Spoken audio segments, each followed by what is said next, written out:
Gott fólk og velkomin til Japans á hérna víðfrægu braut Suzuka þar sem við ætlum að fylgjast með annarri umferð í fyrstu deild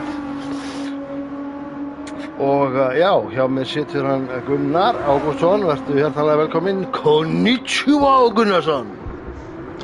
Já, takk fyrir það ekki. Já, verið sæl. Nei, hérna, hæ. Fór ég alveg með því Já, ég setti mig alveg út af leiðinu, ég vissi ekki á hvaða tungumáli ég ætti að svara. Arigato.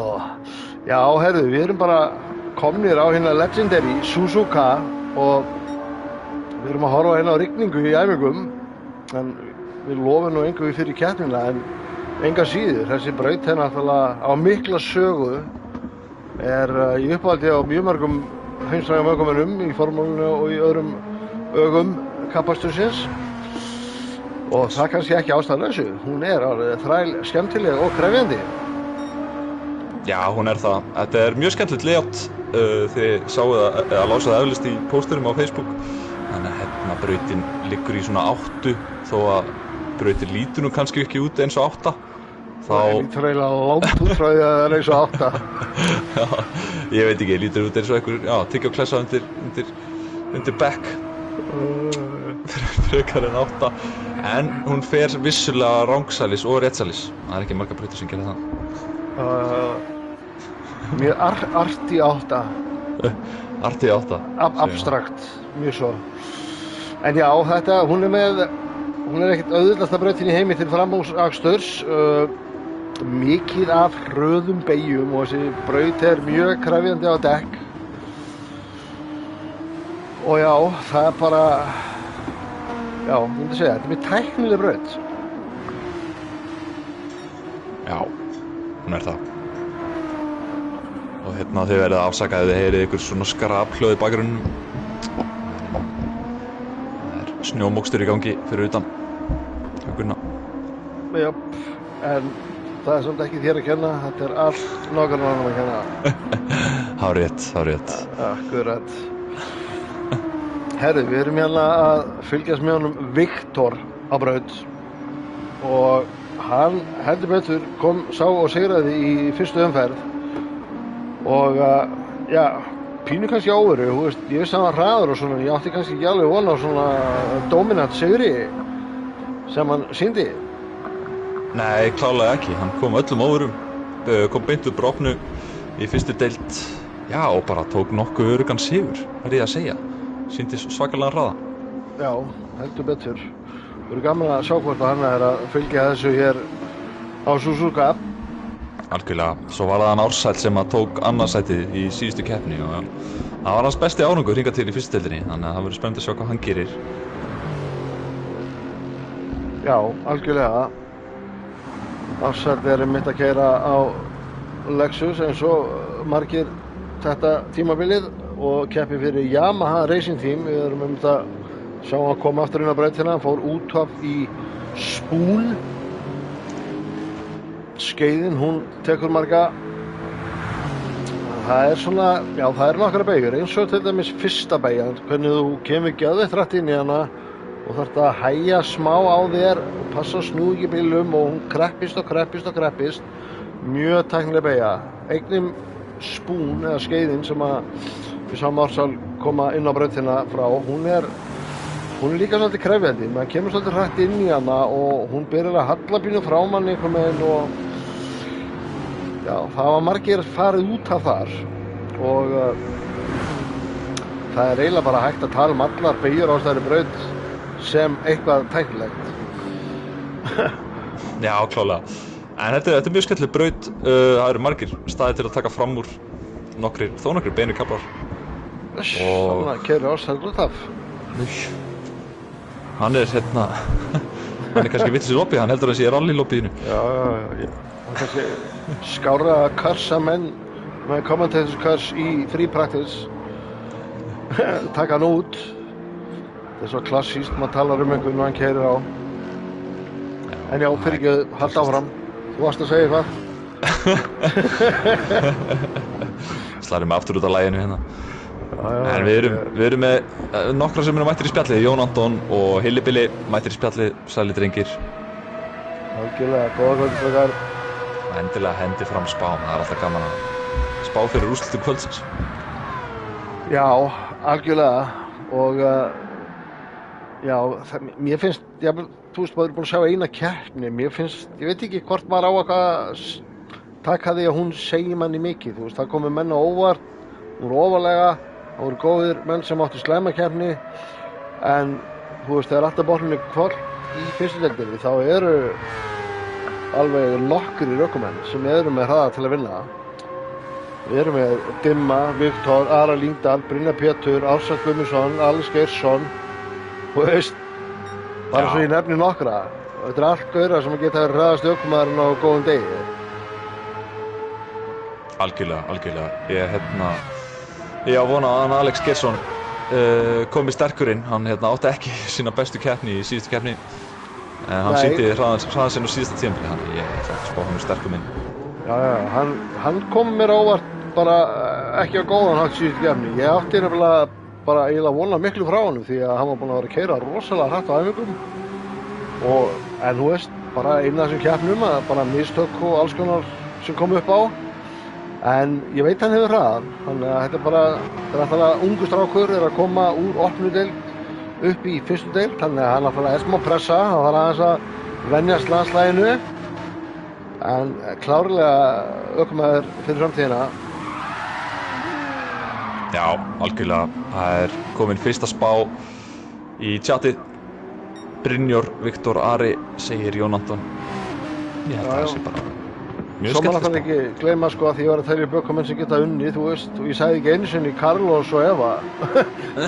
Nei. Ég sé búin að telja upp 7 ökumenn núna, þú veist, þannig að þessi deild er stacked, þess að maður segir, þegar maður slettir aðeins. Já, það er rétt. En að Evu, ég var að fá fréttar af því að hún keppir ekki í kvöld. Við erum líka með nokkur önnur forföll. Jón B. þarf því miður að draga svo keppni. Það sem eftir á tímabilinu. Og svo hvað var það? Heimir sem út á sjó. Var það ekki Hilmar sem er í lobbyinu og Heimir sem var út á sjó? Jú, ég held það. Akkurat. Já, það er svona feðgar, þú veist, eðlilegt að maður ruglist á þessu. Hvor er hvað? Já, það gerist. Þetta lítur allt eins út, þetta komið í krafta jakkavitu sín. Já. En það styttist óðum í tímatökur hjá okkur. Það er eftir 6 mínútur. Yes. En við skulum kannski bara svona rétt stökkva yfir stöðuna eftir fyrstu umferð. Það var Viktor sem vann Dragon Trail og sinnti þar með í fyrsta sæti og í öðru sæti var Ársæll, þriðja sæti var Dimmi, síðan eftir í fjórða var Brynjar Péturs, Eva var 5. Sjötta sæti Gunnar Karlsson átti flotta keppni, Jón B. var 7. Carlos 8. Hilmar 9. Heimir 10. Ari Lyngdal 11. Jón Brynjar 12. Eðudaði 13. og Alex Geirsson endaði 14. og þetta er staðan eins og við lendum hérna í Japan og þegar við hefum round 2. Já, það er ekkert annað. Það er ekkert annað. Ertu út með einhverja sponsa sem það er að peppa eða?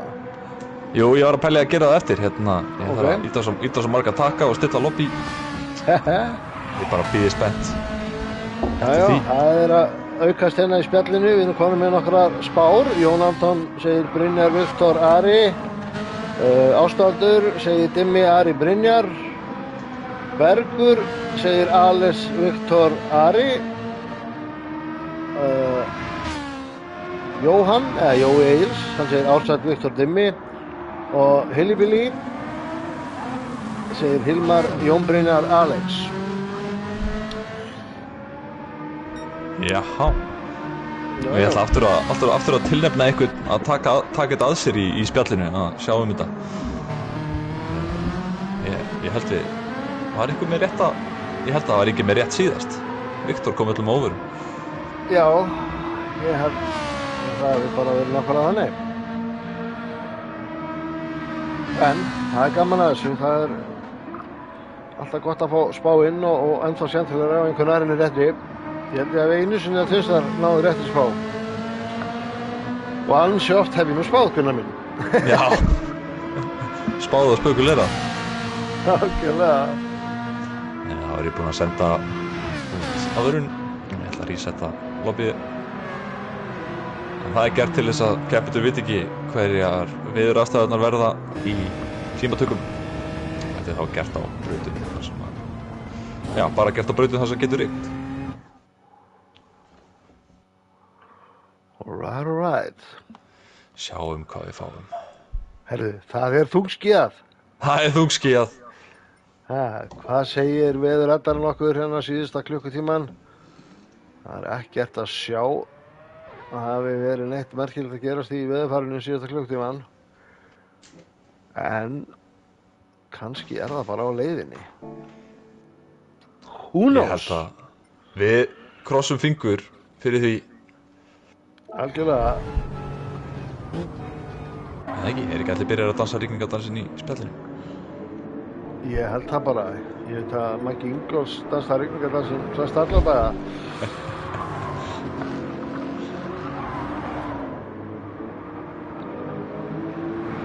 Ert þú með einhverja spá, Gunni? Heyrðu, ég ætla að spá því að hann Ársæll taki þetta. Ég ætla síðan að skella Viktor í annað og Brynjar í þriðja. Já, ég geri það bara. Þetta var bara svona spontant spá.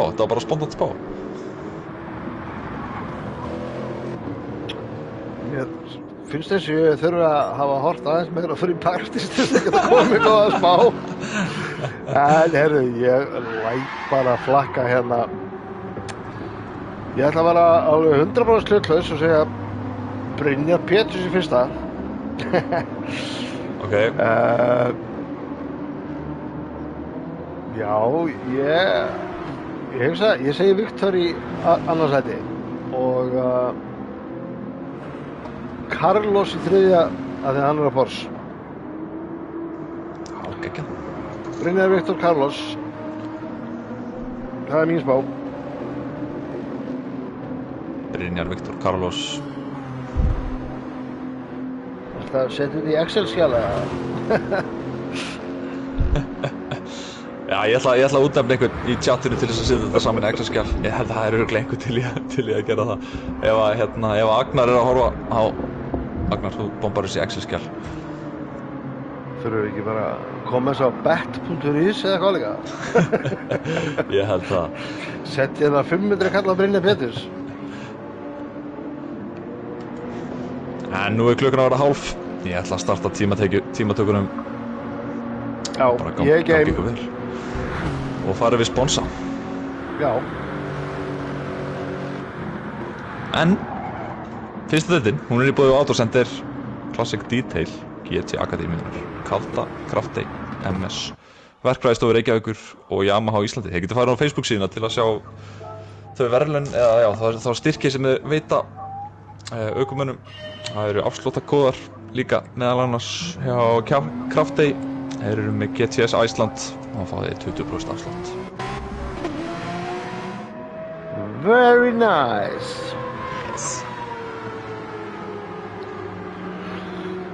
Herru, það er allavega ekki blautt en það er ansi svona grátt yfir svona, ég veit ekki, ég er kannski bara með eitthvað wishful thinking í gangi en svona, maður veit aldrei. Það er smá mist í loftinu. Þetta er mjög líkt free practice áðan, sko. Það byrjaði þurrt. Já. Svo kom hellitempa. Ok. Ég sé hann Dimmi er hérna fremstur. Og Carlos þar á eftir. Búinn að skapa sér gott bil hérna, fremstur menn.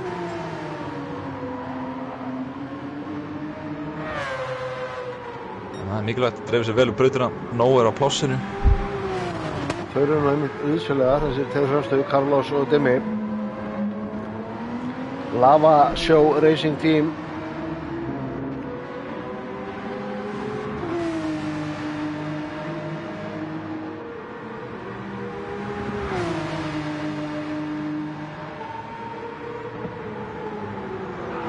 Það er alveg haugur af fólki mætt í spjallið Þið alla velkomna.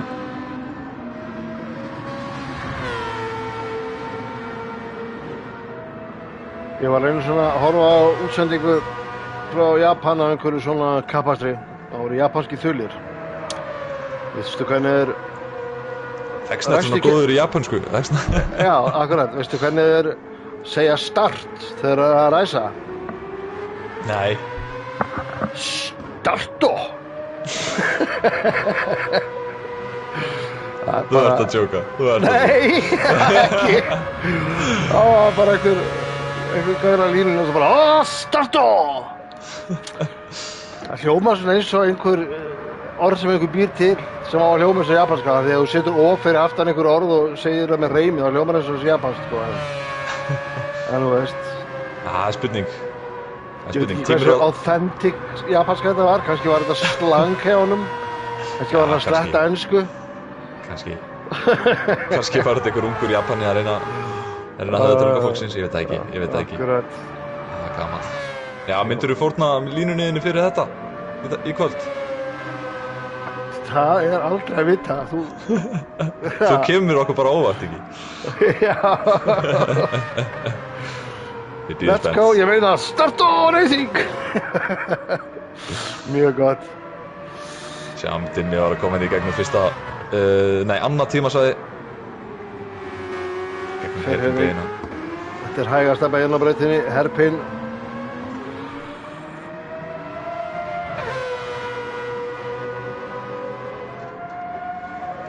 Já, Hilli Mega var einmitt komið með þessa hugmynd að segja Starto í byrjun keppninnar. Þið bíðið bara spennt, áhorfendur. Hvað mun Ingi gera? Mun hann halda í sína venjulegu línu eða mun hann segja eitthvað allt annað? Ef við fáum yfir 10 like á streymið fyrir keppnina, þá tek ég Ingi Sann á þetta í startinu. Já.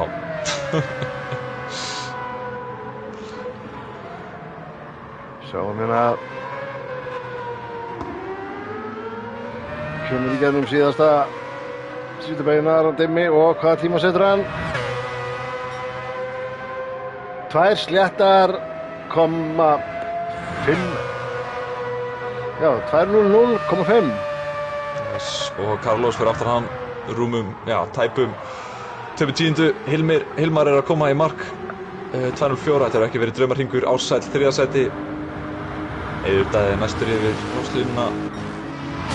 Kemur sér upp í 4. sæti.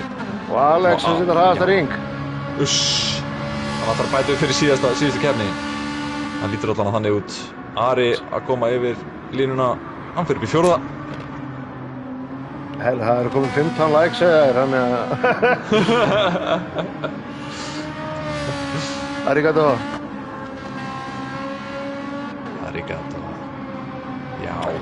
Já, ég var hann er mættur aftur að Viktor, hann er kominn eftir rétt rúmum 2 mínútum.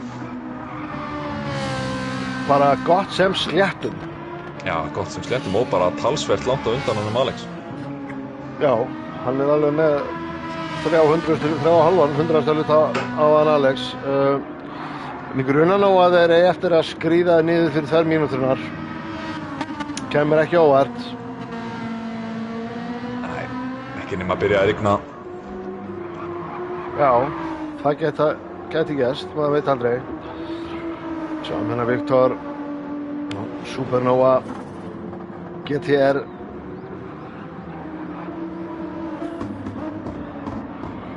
Trikkibeygir sem hann að fara í gegnum.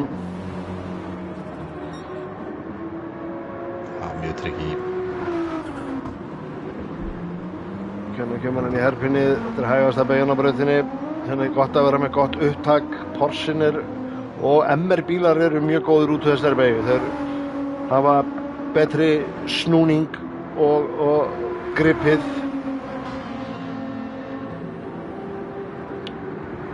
Carlos aðeins að bæta sig, en hann fer ekki upp eða niður neitt sæti.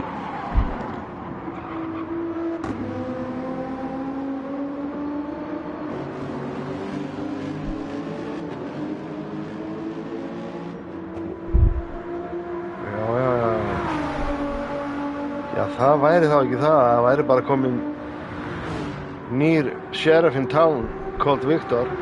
Hann er hérna að bæta tímasennum 0-4 á síðasta tímatökusvæði, sjá hvort hann á að halda því. Já, sæll. Hann er svo eini sem er að bæta sig eitthvað verulega. Þetta setur hann í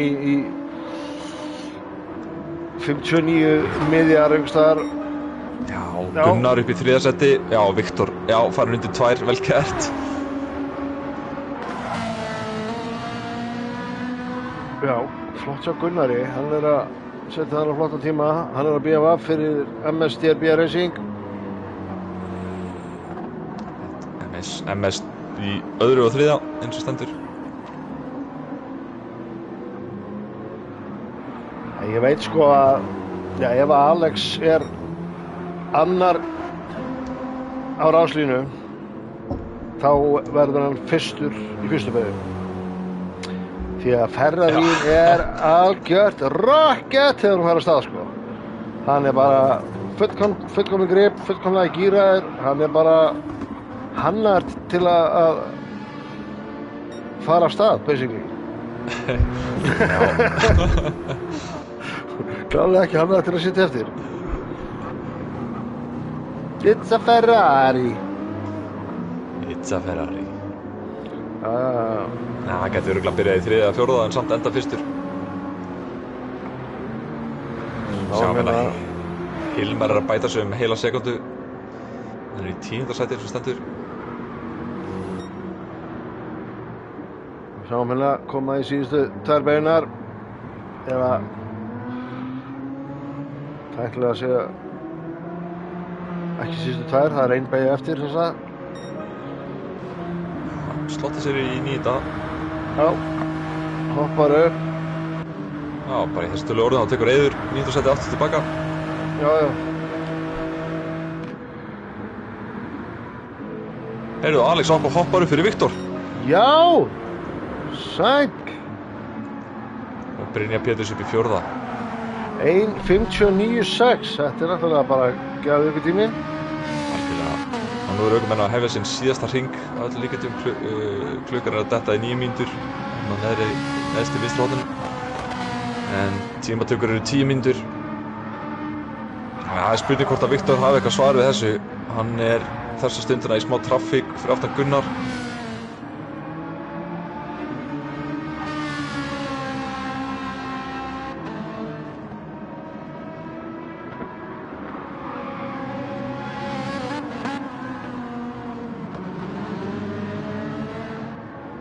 Viktor er að bæta sig. Hann er á fjólubláum, 0,1. Alex er einni á fjólubláum.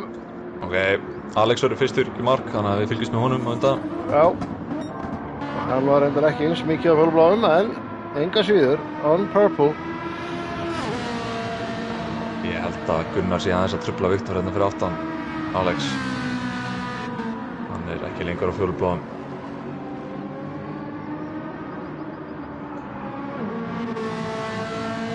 Já, hann er lipur Ferrarín, vissulega. Já. Og þetta er svo mikið beygjubraut. Það sem þetta halda flæði. Ekki vera að negla niður í bremsur, heldur svona smá strjúka pétalinn, halda ferðinni. Og já, þetta hentar MR-bílum nokkuð vel og eflust líka bara mismunandi eftir ökustíl og ökumönnum hvort þessi braut hentaði með ekki. Alex bæti sig 0,04. Sjáum Viktor, hann er hérna, já, hann er með Gunnar fyrir fram að sig, hugsanlega er hringurinn farinn. Já, ég held að Brynjar var að fara upp í annarsæti. Já. Þannig að þessi traffík hefur kostað Viktor, já, mögulega hraðari hring.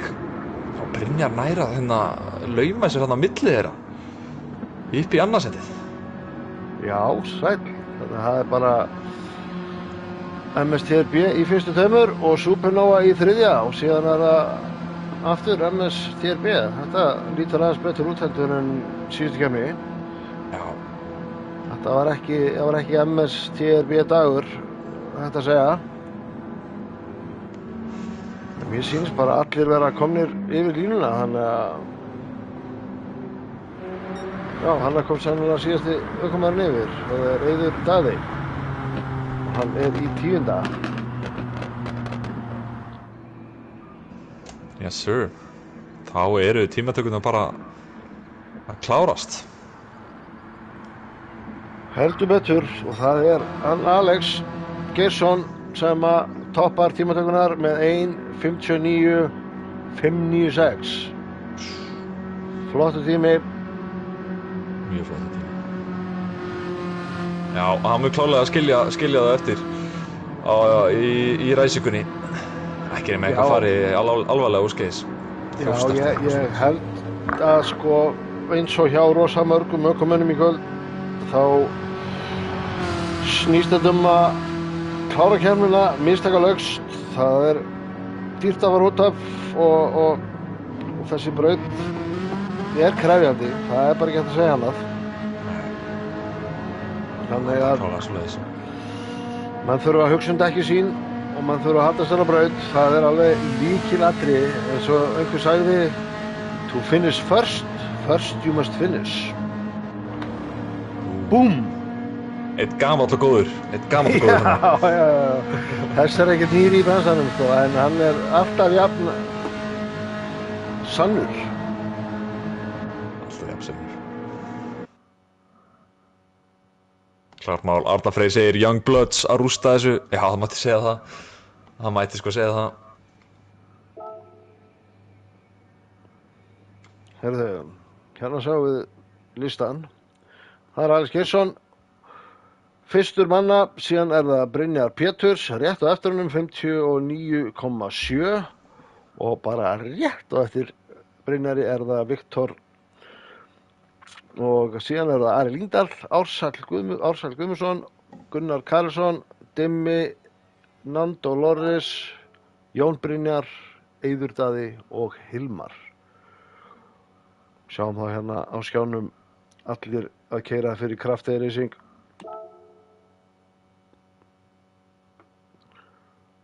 Nei, heyrðu, úps. Ég lokaði lobbyinu. Aðja. Ég geta vilt svona taka. Já, ertu ekki örugglega með upprunnin á hreinu? Jú, ég með á hreinu. Geggjað. Tók skjáskot af því. Gott, ég fatt að ég var ekki við símanum hliðina á mér og hefði verið í vondum álum, hefði verið beðið mig hjálp. Fyrir það gamla góða minnið, það klikkar ekkert svo oft. Ég sá bara rauðan takka og ítti rauðan takkan. Ég ætla þá að henda á stjati. Já, en þetta lítur vel út. Þetta ég held að þetta verði hörkukeppni. Já, klálega. Já, ég var að spá í svona einhverjum, hvað hægt að segja, fyndið eitthvað sem að tengist Japan svona í útsendingu til að vera sniðugur og besta sem ég kom upp með, þetta að Já, endilega. Það þegar einhver að keyra snákinn að segja að hann sker beinar eins og hann væri með Hattori Hanzo sverð.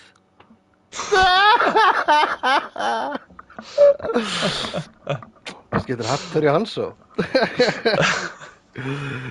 Ég held að vera að útskýra þennan allavega fyrir mér. Ég veit ekki hvað það Ef þú hefur hort á Kill Bill þá það svo sem gerir bestu samúræ sverð í heiminum. Hattori Hanzo. Hann heitir Hattori Hanzo. Yes, þannig að hann sker beinar eins og það sem Hattori Hanzo sverð. Hann svo veliður að jáka frekka bara að segja frá honum heldur en að koma með hann. Þú veist, þegar momentið að því að það gæti orðið slag vandræðalegt. En núna get ég sagt frá þessu, slegið það sjálfur mér og hafa þetta gaman að Já. En það greinlegt að miðað við like á streaminu að þá verður Let's Go Racing á einhvern hátt fransað yfir á Japanese og já, sjáum bara hvernig það fer. Við gerum það. Ég hef ekkert, þú veist, ég ekkert sár þá til að leiða mín kostnað, það allt í lagi. En spennan myndast, þetta fer að gerast Algjörlega, ég ætla að fara að ræða grittinu. Kíkum hérna út á braut á meðan að Gunnar raðar upp á grittið.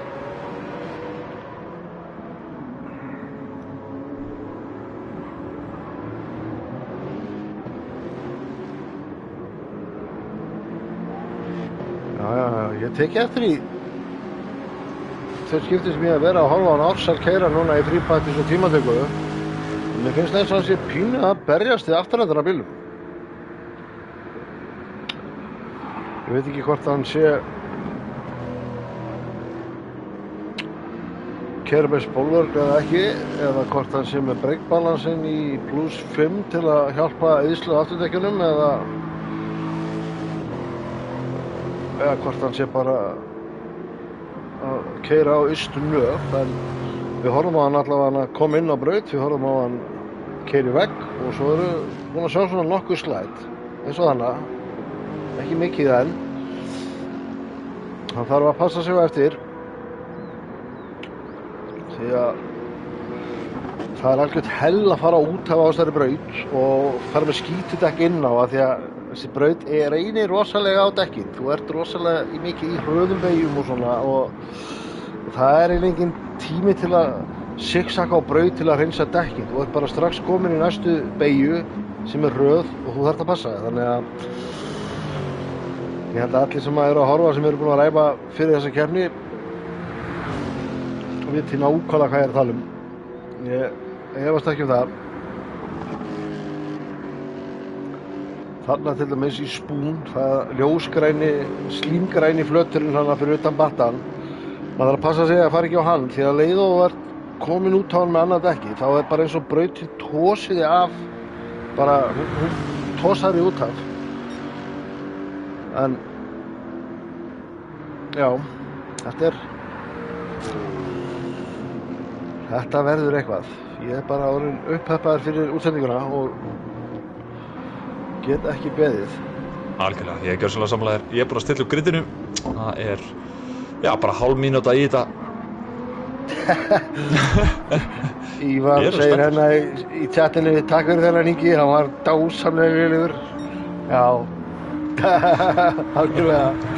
Það er svo þegar við komin að viss þennan aldur, þá fara svona pappabrandar að verða finnir, en þau eru kannski hallaðislegar annars staðar líka. En það skiptir engu máli. Ef ég hlæ, þá er það nóg fyrir mig.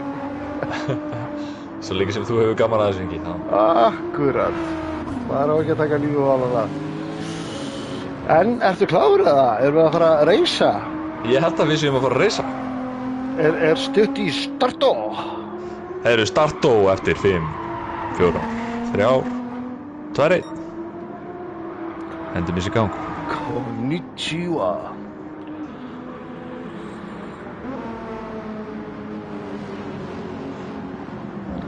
Þetta er náttúrulega líka sko fyrsta beygjan á þessari braut. Hún er varasöm á fyrsta ring. Já, hún er það. Það þurfa svolítið að passa sig. Þetta er trikki beygja. En ljósin eru komin í gang. Ökumenn eru klárir. Let's start on racing! Shit, hvað er það slæmt? Shit. Það er allt chattur að hérna. Alex Títur hérna að staða. Já. Viktor hérna heldur á öðru setinu, Brynjar fyrir aftan. Nei, byrju, Viktor kemst fram með Brynjar í startinu. Nissan er með aðeins betra start. Annars fyrir þetta nokkuð vel að staða. Ná, Carlos orðið 9. Hann hefur ekki átt gott start. Hann byrjaði 8. Þannig að, já, jú, hann tapar einu sæti. Viktor, nei hérna fyrirgefiði, Alex tæpur hann. Hann fór aðeins út í grassið en náði að henda sér inn á áður en hann tók beygjuna.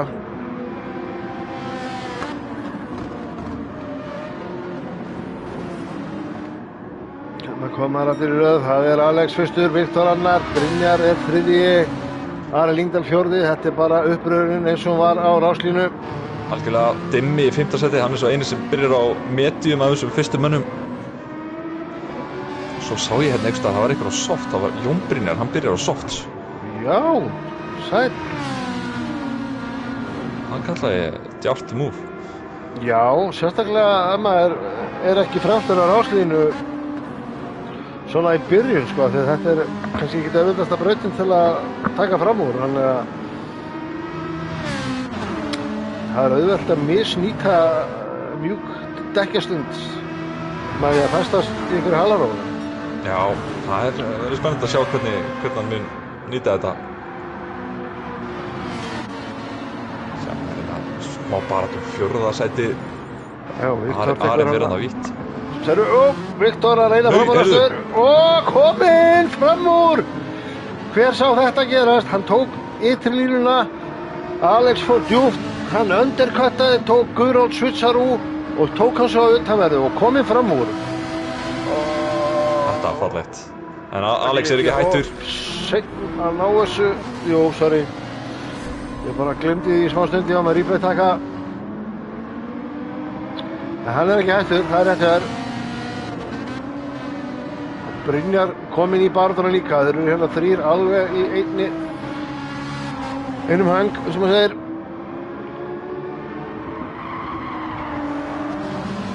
Þetta er ekkert smá close, en þeir eru strax búin að slíta sig frá top 3.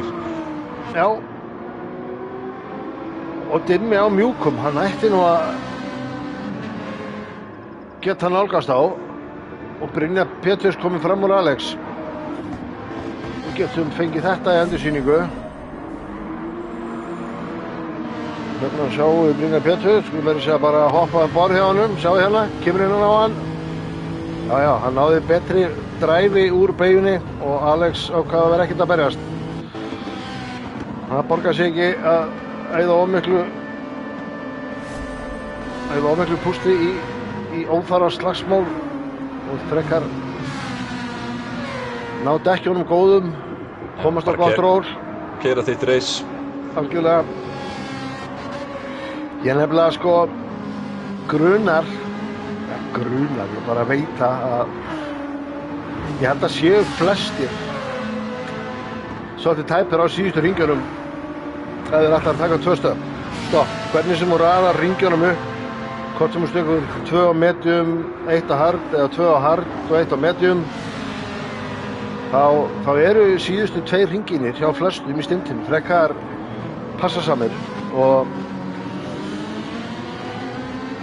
óþarfa barátta getur gjörsamlega sett strappið út af lagi. Algjörlega, sérstaklega inn í beygjur eins og fyrstu beygjuna sem eru að koma inn í núna og Spoon. Þetta eru mjög svona sleipar beygjur, mikla trail breaking beygjur, mjög auðvelt að missa bílinn hérna aðeins vítt út á Ástraltorfið. Það var einhver að bölva því hérna í chatinu á. Sjáum hérna, Dimmi er að nálgast Alex. Hann er að blanda sér í slaginn. Hann er líka á mikridekkjum og ætti að hafa smá meira pace. Og búinn að setja hraðasta ring 2.01,9, rétt svo undir 2.02.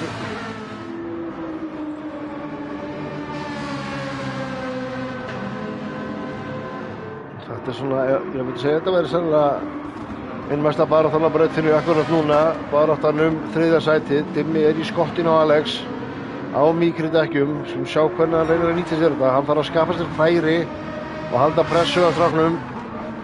Sjáum hvað gerir inn í herpinni, það fyrir aðeins vítt, reynir að fá svona smá switchback og slingshot inn í Spoon streitið fyrir Spoon. En streit, þetta er nú bara einn beygja en hún er flöt. Já. Eiginlega eins og byggjabli. Já, það er nú oft þannig í kapastri að við tölum beina kafla, þá eru kannski ekki endilega að meina að malbíkinn sé tröðan bein, það er bara að þurfum ekki að hægja á þig, þú getur bara verið í botni. Brynjar Péturs gerði mistök. Þetta var rosalegt, hann sveiflaði þarna afturöndanum framan í okkur. Sjáum hérna hvað gerist á Brynjar. Ég er í endursýningu, hann er að koma út úr Spoon og hann bara missi bílinn á smá slæd og það er nóg til að hann missi ferðina og er bara komið með Dimma og Alex í skottið. Já, Dimmi tók hérna overtake í 130 Þú nægir því að... Það er spurning. Það verður ótrúlega þau nærið því. Back to back. ég bara tók eftir því á seint að fóð framar hana því ég var að fylgjast með öðru replay. Enga síður, you win some, you lose some. Já, þetta var svona eiginlega tímaspursmál, Dimmi á mikrodekkjum. Það var bara næsta fótana að paði Brynjar. Já, við skulum bara halda myndaðan aðeins á Dimma því að hann er the man on the move. Jep.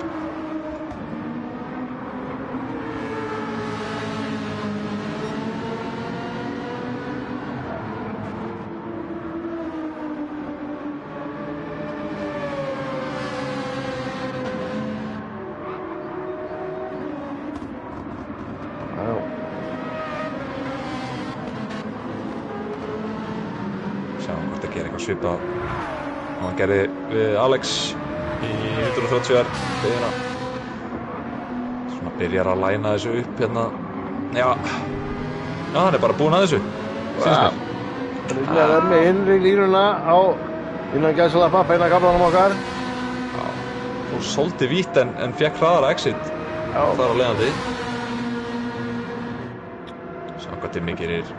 Þetta er svo löng og afleiðandi beygja hann að ef tveir jafnhraðir eru við hliðina okkur öðrum þá er sá sem er ytri, hann er að fara pínu lengri vegalengd og svona bara endar oftast þannig að pínu fyrir aftan. Heyrðu, það var einhver að taka eftir því að Viktor er farin úr lobbyinu.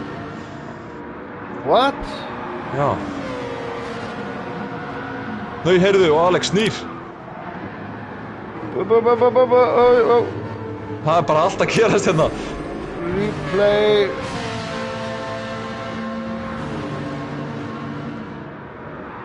Svo Alex hérna fer aðeins út fyrir og slætar á kantinum. Heppinn að fara ekki í vegg og fá neitt á sig en þetta er agalegt. Þetta er hérna bölvað ástrótörfið. Það er bara allt að gerast á þessum eina ringi hérna. Já, Viktor er dóttur út, það er spurning hvort að netið hafi gefið sig. Við fylgjumst með hérna miðlunum. Já. Kannski sendur hann að senda á okkur hvað gerist. En eins og staðið er, þá er það Brynjar Pétur sem leiðir. Kannski ekki Dimmi annar, Ari Líndal þriðji og Carlos er orðinn fjórði. Þetta er svakalegt. Bara hérna, já, fyrst dætt Viktor út, svo sem að leiddi keppnina og svo Alex sem að leiddi líka keppnina eftir að Viktor datt út og þetta gerist bara á okkur nokkur beyjum. Já,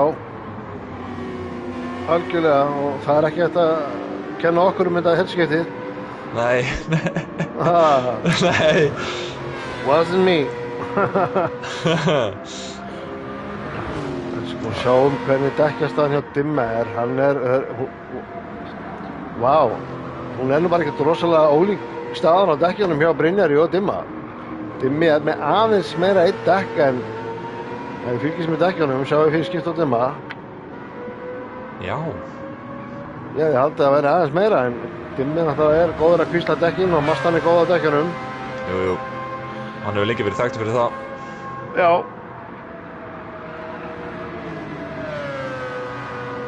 Hann er að nálgast Brynjar.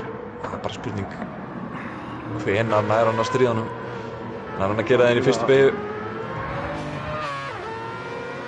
Já, það er riski staður. Maður þarf helst að vera kominn upp að hliðina á þeim ökumanni sem ætlar að reyna að fara fram úr eða ætlar að reyna að fara fram úr fyrstu beygju.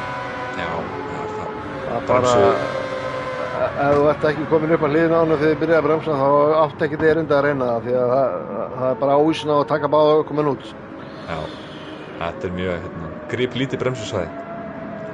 Já, bara trikki beygja. Þetta er eina af mest trikki beygjum ábyggilega í leiknum að ná fullkomlega, sko. Og svona fer á topp 5 listan. Ég man ekki neina aðra í fljótu bræði sem að er sambærileg.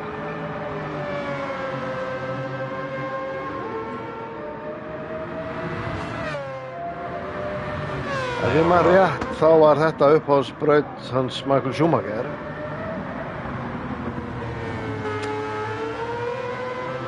Og margir ökumenn hafa lýst yfir að þetta er á topplistan þeirra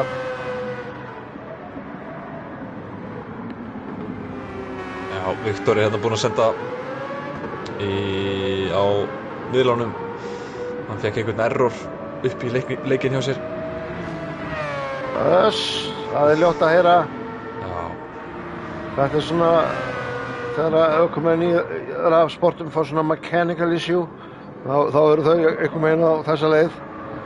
Já. Þetta kemur því miður bara fyrir eiginlega á hverju einasta tímabili hjá okkur. Já.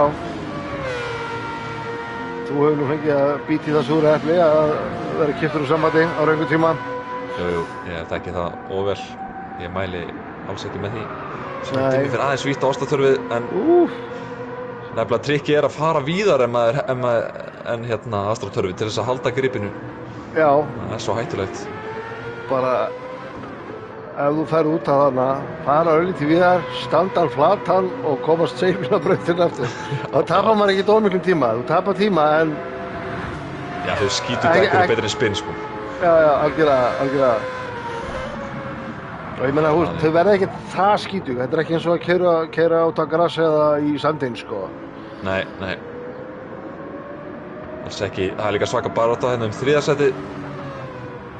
Skulum tjekka því. Svona fjarlægast Brynjar. Já, Brynjar er að gera góða hluti á harddekkjunum og glugginn sem að mjúkudekkjuna stimma eru góð. Hann er að minnka. Hann er að gera það, svo sannarlega.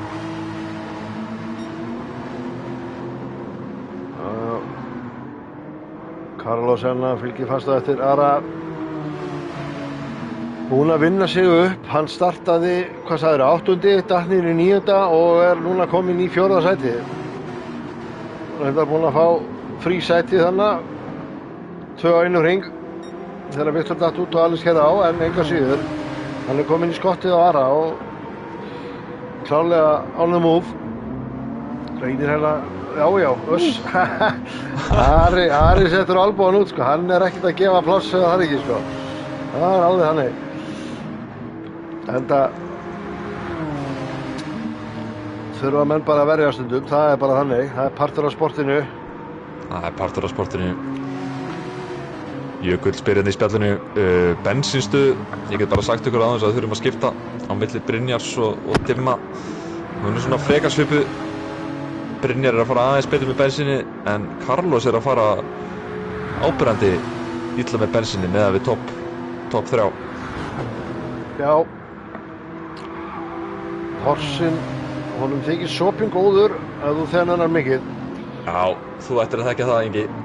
Já, en þetta er náttúrulega bara eins og með alla drykki, sko. Ef það þykir sopinn góður, þá er kannski bara betra að drekka í hófi. Já. Og það er svolítið með Horsinn þannig, sko, að hætta að drekka í hálfum sopa. Maður þarf að hætta að láta hann syngja á toppnum. Maður þarf aðeins að hugsa þetta. Já. Þetta er svolítið fínt balans með þessa MR-bíla marga. Já, bara basically mjög marga bíla, sko. Það er fullt af bílum í þessum leik sem að þykir sopinn góður. Já. Og ef þú bara skiptir örlítið fyrir, þá getur munað töluverðu í bensíneyðslu, en ekkert of miklu á hringtíma, fattarðu, og kannski í langri keppni getur það bara að borga sig, sko. En þetta er pínu mismunandi eftir bílum. Sumir bílar eiga erfitt með þetta, aðrir bílar eiga auðvelt með þetta. Það veltur svolítið á því hvar power-kúrfan er, hvort að hestöflin séu uppi eða niðri.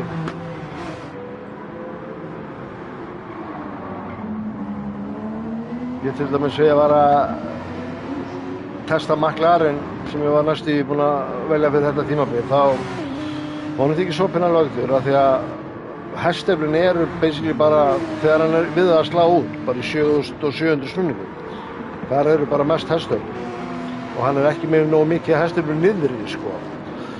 Þannig að það er pínu erfitt að fjúlsefa á McLaren, því að það vandar tappstöflin þar sem þú ætlar að skipta, þú veist. Það er bara mjög erfitt, sko. Corvette'n eins og það bara lætur hann að snúast til háls og skiptir það, því að öll hestöflin er á botninum og keyrir bara hraðar eiginlega þannig að maður þarf svolítið að skoða hvernig hvar hestaflinu vélinni liggja og þá getur þú svona reiknað út hvort að það sé hægt að fullsefa eða hvort þú sett bara dúnd og þurfur að finna nýjan bíl. Já, dúnd. Já, bara þá þarf það bara að bíða þangað til í lok tímabils. Já, það bara þannig. Þú velur bara einn bíl á hverju tímabili. Það auðvitað að skipta á milli tímabila. Það var hérna einu sinni hægt að skipta á miðju tímabili einu sinni. Já, ég man eftir því. En það ekki, svoleiðis fríðindi ekki lengur í boði. Nei. Nei, enda ég eiginlega hlynntur því að menn séu ekkert að flakka mikið í tímabili. Ég fíla það að velja eitthvað og bara standa með því. Algjörlega, það líka hérna minnka vinnuna fyrir lifir í gerða menn, mættir að þekka það. Algjörlega. Já, var ekki einu sinni líka að menn þurfti að keyra á sama bíl eða þeir voru saman í liði. Jú, það var svolítið líka. Það var líka mjög gaman. Já, það svona áhugavert sko. Það spara líka lifir í gerð, vinnuna við lifir í gerð. Það er svona líkara raunheiminum. Já. Ég myndaði hvernig budget að allir ökumum fengi bara að velja sér hvaða bílið Þetta er bara við erum með 3 mismunandi tegundir í skúrnum, þetta er bara aldrei ganga upp, sko. Það er fyrir sko. En Brynjar bara hérna fremstur og Dimmi rúmur í sekúndu fyrir aftan hann rétt svo og hann komst upp á honum en síðan bara hvarf þessi gluggi þar sem hann var hraðari á miðjumdekkjunum. Já, nú eru hörðudekkin að taka yfir. Taka yfir peysið. Sjáum að Dimmi hérna dansandi. En sko, enga síður að maður horfir á eyðsluna á dekkjunum. Ég hefði haldið að væri meiri munur að Já. Annarkvort er Brynjar að fara að eyða mikið að dekkjum eða Dimmi að fara vel með dekkjum. Við erum á 10. hring. 10. hring á medium. Ég held að Dimmi sé að fara, ég held að það sé sitt lítið að hvoru. Dimmi að fara vel með dekkin og ég held að Lexus sé svolítið að jafna líka á gúmmíinu.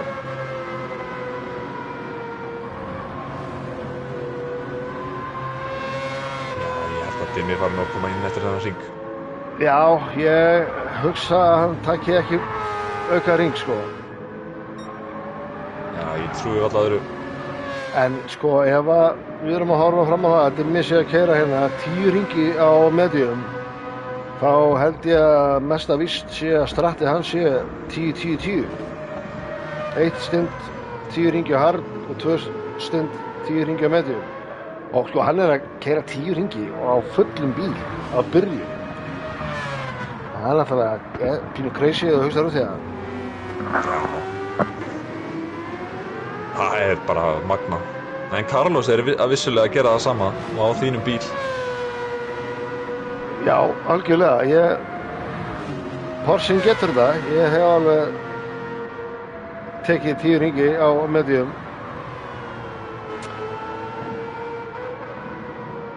Jökull segir hérna að Mazdan hefur alltaf verið sterk á dekk. En Dimmi líka. Þetta er gott kombo. Gott dekkjar, kvíslunar kombo. Arnar segir að Dimmi sé líklega besti kvíslarinn í samfélaginu. Já, það má klálega til það. Við vistum við alltaf verið að tala um hvað hann er góður á dekkin. Sjá, en hann fyrir vítt aftur út úr 130R. Það er bara ekkert grip hérna. Líka erfið vindátt. Sjáum við vindáttina upp í hægra megin. Hún er svona frá norðvestri meðvindur. Og Dimmi fyrir inn. Já, auðvitað. Og þeir eru með bara þokkalegt forskot á Ara Líndals. Hann hafi verið að gera mistökana og virtist eitthvað svo hægur hann út úr veginu. Já. Carlos fer inn í pit. Hann basically gerði það sama á Dimmi. Startaði á medium og keyrði 10 hringi. Já, það eru saman í þessu Lágasjó bræður. Sömu strategíu. En þetta gæti svolítið þýtt að þeir fá þetta í hausinn seinna í keppninni. Gæti verið, sko. Það er spurning hvað maður er að starta eins aftalega eins og Carlos, hvort að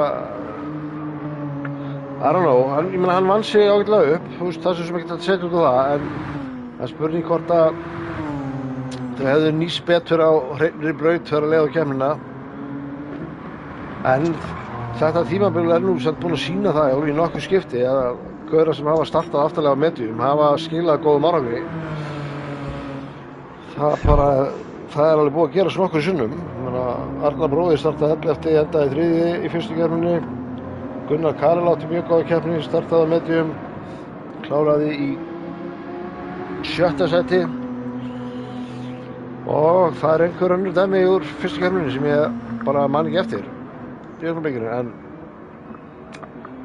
en svona in theory þá svona þumalputta reglan, ef þú ert í topp 5 þá startar það kannski á mikrudækjunum, ef ekki þá startar það á hörðudækjunum. En nú veist, það hvað maður fíla. Það hefur verið trendið allavega í World Series hjá þeim sem eru að keppa professional í Gran Turismo. Já. Það hefur svona verið trendið. Já, það eru logic á báðar hliðar eflaust, en svona það svona algengara. Já. Skilja sig frá trafíkinni, fá hreina breytur fram að sig. Þetta, inn í end þá snýst þetta að halda sínu og vera ekki fastur í trafík. Þetta er rosalega áhugavert samt að hörðudekkin ekki að fara mikið meira en 1-2 hringi fleiri heldur en mediumdekkin. Já, það munar bara 2 hringjum hjá mér. Já. Það bara... Ég vil ekki einu sinni vita hvað softdekkin myndi fara marga hringi. Þau sprungu á 6. hring hjá mér. Þá veitum við það. Já, það er ekki þar með þessi kæraleg í 5 hringi endilega, sko. Nei, það var bara breaking point í þeim. Við erum að sjá hérna baráttu, Dimmi komin út á braut. Fyrir aftan eitt að Eiðdæði svona bara, hann ekkert að gera þetta á erfitt, fer pínu vítana, þarf að hægja á sér og missi Gunnar Karel fram á sér líka, þannig að Dimmi fekk þarna auðvitað framarastur, það hjálpar honum, en hann komin á hörðdekk. Flott byrjun á Gunnar og Eið. Gunnar byrjaði, 7. og Eiður byrjaði alla í 10. seti, komin í 7. En mikilvægt að Dimma að komast fram í þeim sem fyrst. Vissulega. Hann ætlar að koma út á undan Brynjari eftir að Brynjar stoppar. Já, við erum á 12. hring. Er það ekki líklegt að Brynjar kom inn á þessu hring? Dekkin hans leyfa kannski ekki mikið meira en það. Nei. Sjá hvernig þetta líkur á honum. Hann er að koma hérna í síðustu S-beinar. Jú, þau eru alveg farin að framan hjá honum. Það svona 1 pixel eftir. Ég held að Dimmi kom út á undan. Ég held að það sé. Og Ari Líndal, hann pottitt að koma inn líka. Þetta greinilega, það hann að 10. til 12. hringur sem hann að keyra inn eftir á hvaða dekkum við byrja og hvaða ársæll kemur líka inn. Og sjáum Dimma, undercuttið að virka. Þeir eru að velta því fyrir sér í split-chatinu hvaða dekk Dimmi og Carlos komu út á höfuðdekkjunum. Dimmi nær á undan Brynjari, hann með 1,5 sekúndu á hann. En núna snýst dæmið við. Brynjari kominn á medium og nú það hann ökumaðurinn sem kemur til með að sækja það vinningitum. Þau eru með 12 sekúndur á Ara, þannig að þau eru bara alveg í... Þau eru bara hérna í sérflokki, þannig að sé sko. Það ekkert sem ógnar þeim, þannig að þessi, eins og staðan þá þetta 2 manna baráttu sigurinn. Ég veit, Carlos tók aðeins meira bensín ef þau eru að velta því fyrir því af hverju hann ekki hérna í slaginu við Ara.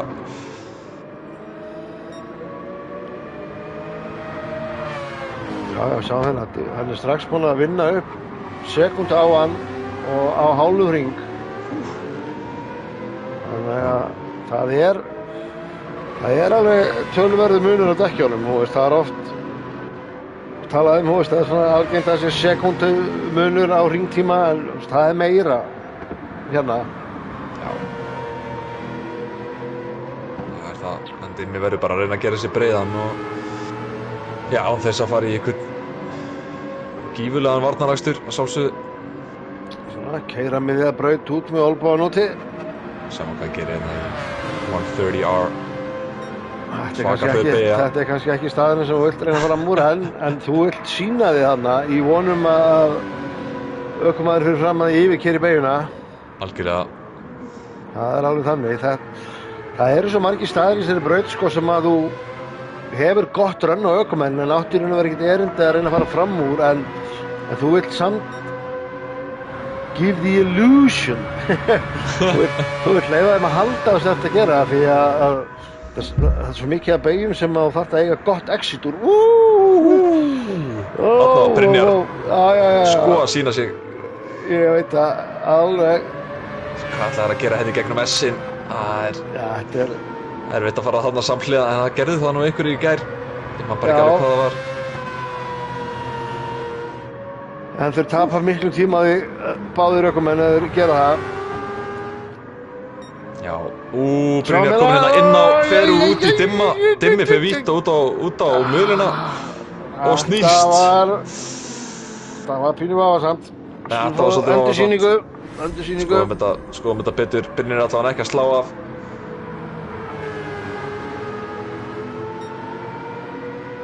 Kemur inn á hann, fer í hliðina á honum og hann átt þess að já, þetta er svona á einhverju gráu svæði held ég. Var pláss það var vissulega smá pláss hana en þetta minnir mig nú bara svolítið á atvik á milli mín og þín Ingi hérna í gamla daga.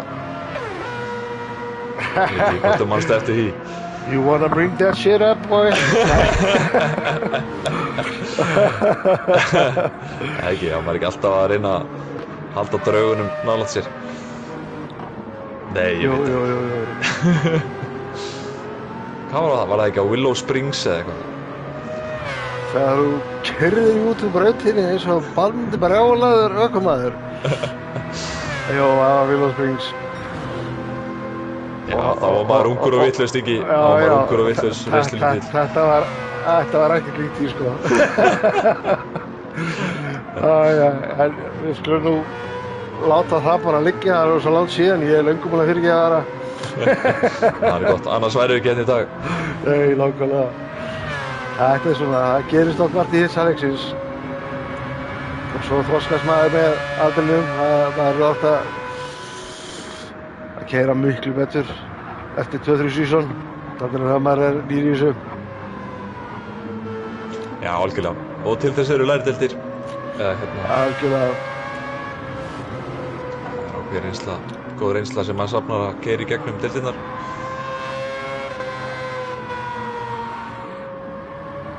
Já, þetta þýðir að Ari komst fram úr Dimma. Já. Dimmi er nú ekki langt frá, hann er hérna 2 sekúndur fyrir aftan en Ari er á medium eins og sjáið hérna þannig að það gæti farið eftirmálar svona við fyrstu sýn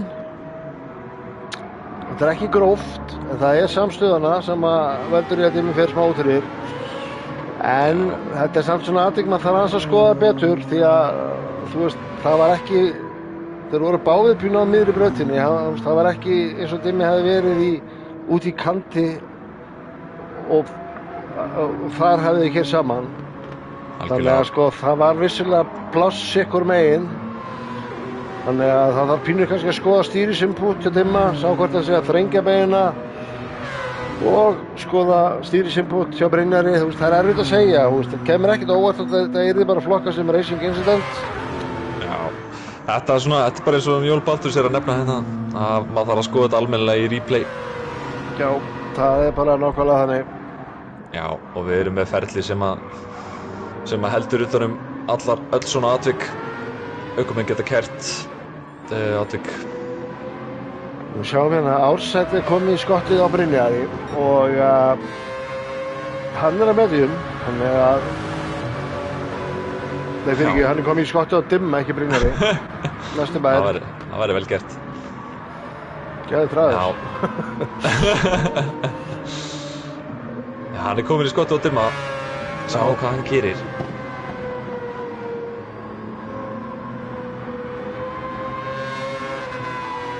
Þeir sluppu nú, hann slapp nú við skemmdan Dimmi. Já, þetta tafði hann bara svolítið mikið, ég menna hann 15 sekundum fyrir aftan Brynjar núna. Já, hann tapar hann 14 sekundum á hring 14 Dimmi. Já, þannig að og skítur dekk hann, hann heldur smá áfram að tapa hálfa hringi viðbót. Þetta var mjög kostnaðarsamt.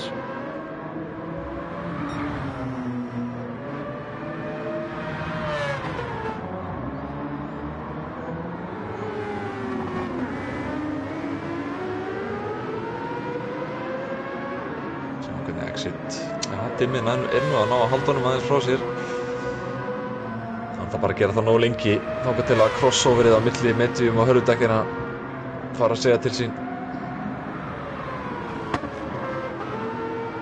Algjörlega, við erum á hring 16, Ársæll fór inn á 12. hring eins og hinnir, þannig að sjá hvað hann gerir hérna, hann í góðu drafti frá Dimma.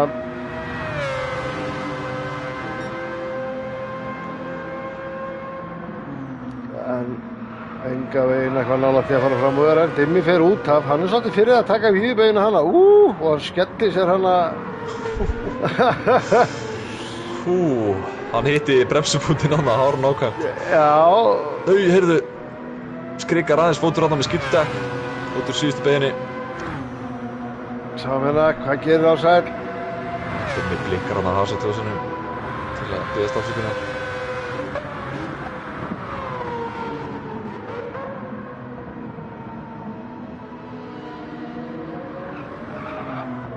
Þetta er nú ekki það skemmtilegast að vera fastur fyrir aftan bíl á hægri dekkjum.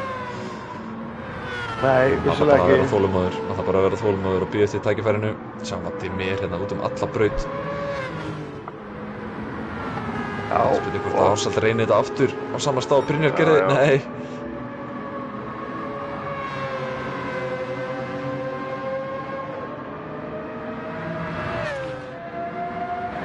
Það er alltaf bara það virðist bara eitthvað með að vera þannig, maður er að elta ökumann og það er bara alltaf beygjan sem er að koma næst er óheppileg til það fram úr, nema herpinni sem er að koma í núna. En Dimmi er með innlínuna, nær hann að taka switchar úr. Nei, Dimmi lokar þessu vel, hann bara planta bílnum hana á Apexinu. Algjörlega.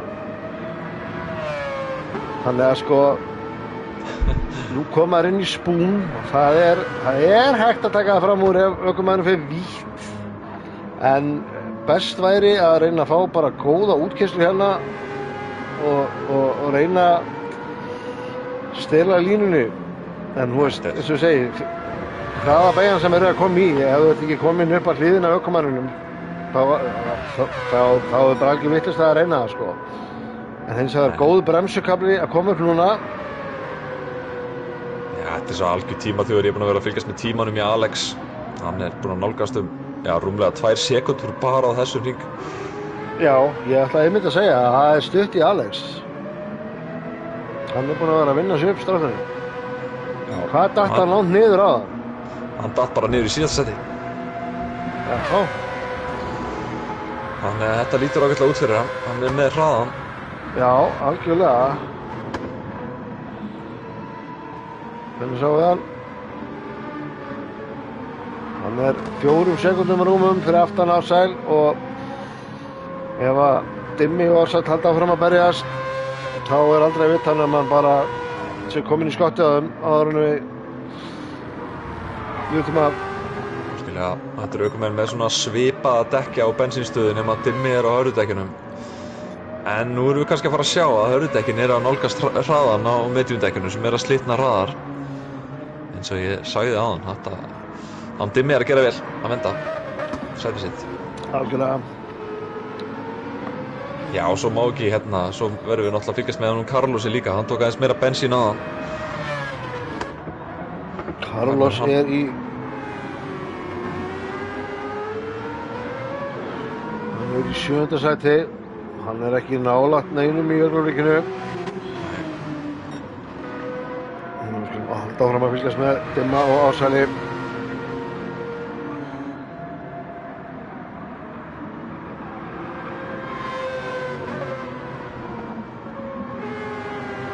Dimmi keyrir væntanlega 2 hringi í viðbót. Dimmi mjög víður þarna út á Ástarbtörfið. Þetta gefur Ársæli mjög gott rönn inn í 130R. Ég held að Dimmi verði að gefa þetta upp. Hann er allavega komið með rétt á því að eiga innlínuna í veguna. Já, og Dimmi vítt aftur. Klassísku Dimmi, búinn að gera þetta tónokkur sinnum í keppninni. Já.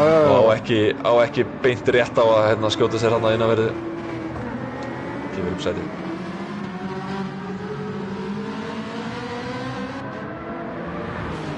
Já, þetta hafðist hjá honum Ársæli, þetta var mjög dýrmætt af því að Alex er núna komin undir 3 sekúndur fyrir aftan Dimma. Já, og taka rúma sekúndur hann á hring bara.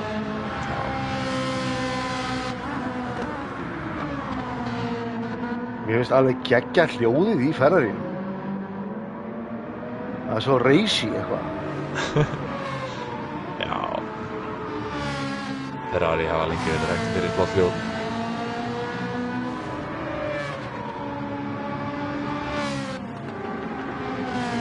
Skálinn aðeins nefnlistan sá hvort það sem að missa einhver annar staðar. Gunnar Karels er einn og yfirgefinn í 7. sæti.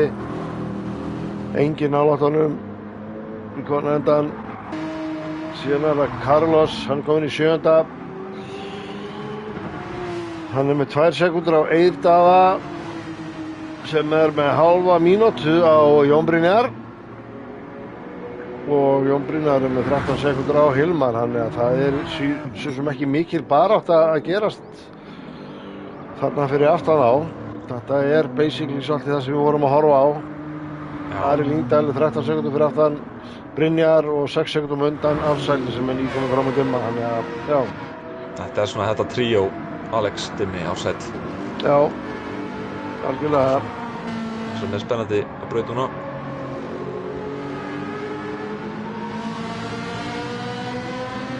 Það er áhugavert, sko, maður hlustar á Lexusin, hann er með svona V8 eða V10, ég veit ekki hvort hann er með bílinn, en svona djúpt rum. Og meðan að Dimmi öskrar eins og Formule 1 bíl. Og svo ertu með Ferrarín með þetta fallega race sound. Allt öðruvísi tjúnað einhver meginn heldur en finna með soundið í Lexusunum. Það er miklu dýpra, meiri grönd. Þetta er skemmtilegt. Þetta er eyrnakonfekt hérna í beinni. Alex er komin í tóið á Dimma. Já, þetta er bara... Hann er bara dett í færi. Það verður mjög spennandi að sjá hvað gerist það þessu ring. Nær Dimmi að verjast eins vel og hann gerði á móti Sæla.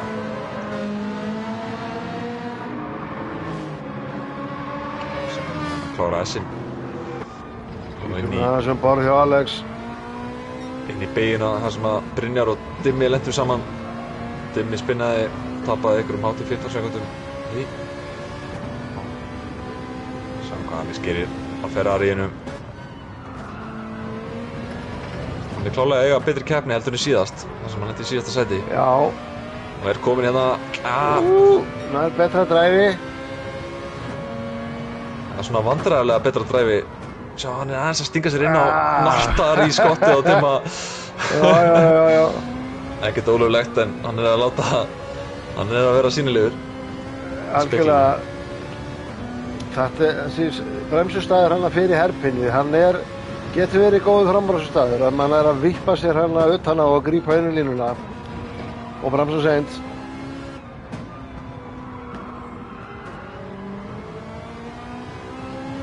Ferrarín, hann er mjög góður á bremsunar.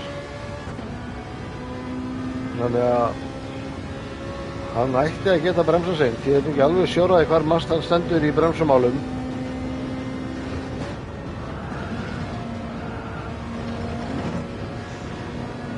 Fljótur tæpur. Ætlaði að fara í báðurinn í byrjun núna eða ég held að Dimmi hljóta að fara inn fyrst hann tók 10 áðan. Jú, Dimmi fyrir inn, Alexander áfram.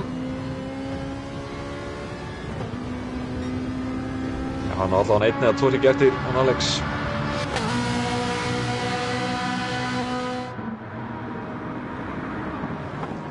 En þá erum við að kveðja allar baráttur á braut. Já, í bili. Við vonandi fáum það kamera. Kannski verður áhugavert að sjá hvað Dimmi kemur út. Hann gæti lendi í trafík. Og ekkert ólíklegt.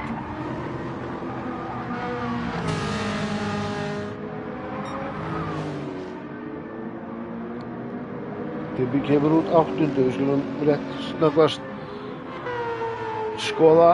Nei, það er 6 sekundur í næsta mann og tæp mínúta í stann fyrir aftan, þannig að við þurfum aðeins að bíða eftir að Dimmi kemst í færi.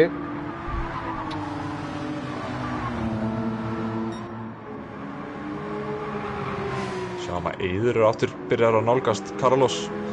Það er spurning hvort að Carlos hafi gert ykkur mistök. Já, það Er hann ekki með nokkra hringi svona sem eru aðeins hærri? hann var þannig 16. hringur 2.07 hjá honum. Það var alveg 5 sekundum hægara heldur en hringur þar á undan. Já, 14. 2.05. Já, síðan bara eins og gerist með dekkin að þú veist, þú ert komin í svona 6-7. hringa á dekkjunum, þú veist, þá byrjar að tapa tíma og það vindur fljótt upp á sig. Það sem var hálf sekúnda í einu hring er orðin heil sekúnda í næsta. Brynjar er komin inn, Ari er komin inn, Sæli er að fara inn líka. Þeir eru allir að dempa sér inn í pit, Já, topp 4, Alex líka. topp 5 líklega. Það er kannski bara taka eitt pitskott hérna. Hvað er að gerast? Það er verið að setja bensín á Lexusinn og hann kemur fyrstur út eins og við mátti búast með 13 sekúndur ef ekki meira á Ara eftir að koma í ljós. Ari kemur út. Við grunar að gæti hafa aukist því að Lexusinn er ljúfur á bensín. Já, þetta helst bara nokkuð svona svipað að var. Já, virðist vera. En já, Sæli er kom út frekar nálægt Ara. Hann gæti alveg sett hausinn niður, þeir eru báðir á medium dekkjum. Já, hann hefur klárlega tekið smá tíma á hann í pitnum. Skilja að vera kvart yfir að þetta lobby sé allt og heiðskýrt. Ég er alveg sammála, ég er bara að sjá fyrstu skíin núna. Algjörlega. Það búið að vera algjört bongo hingað til. Já.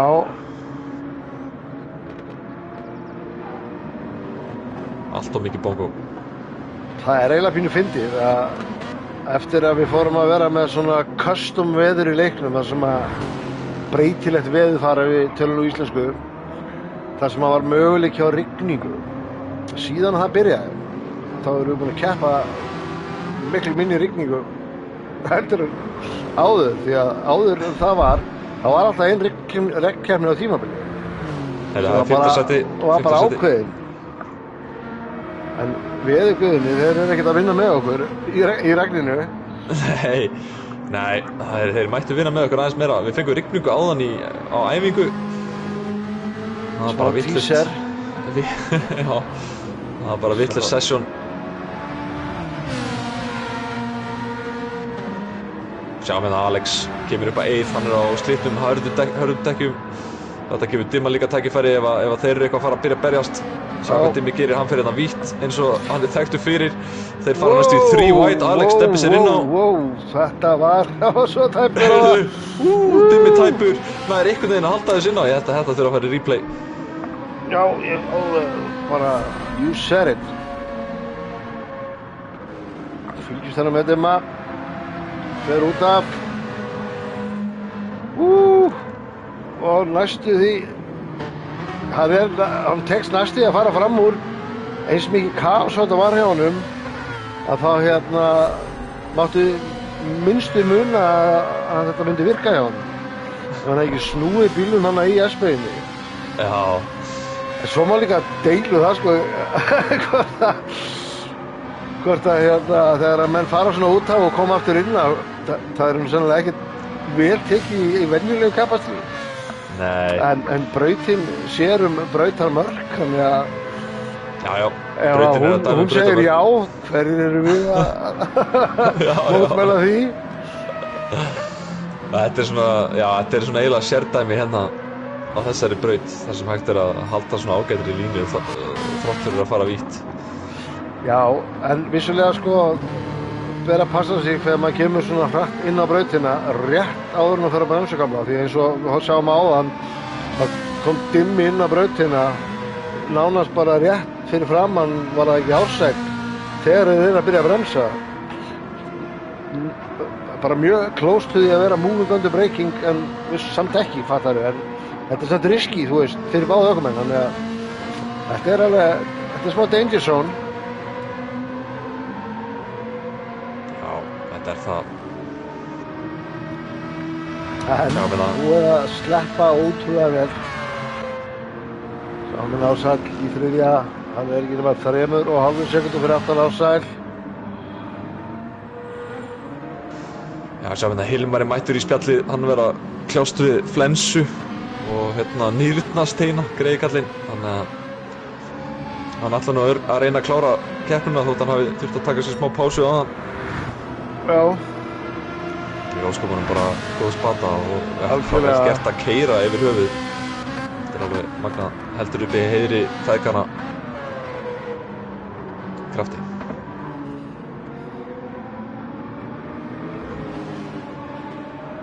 Þetta er í miklu meiri stöðu til að berjast við Alex því að þeir eru báðir að metjum núna. En hann er ekki að nálgast hann eins og staðan er. Alex er að halda sínu, jafnvel að auka bílinn smá.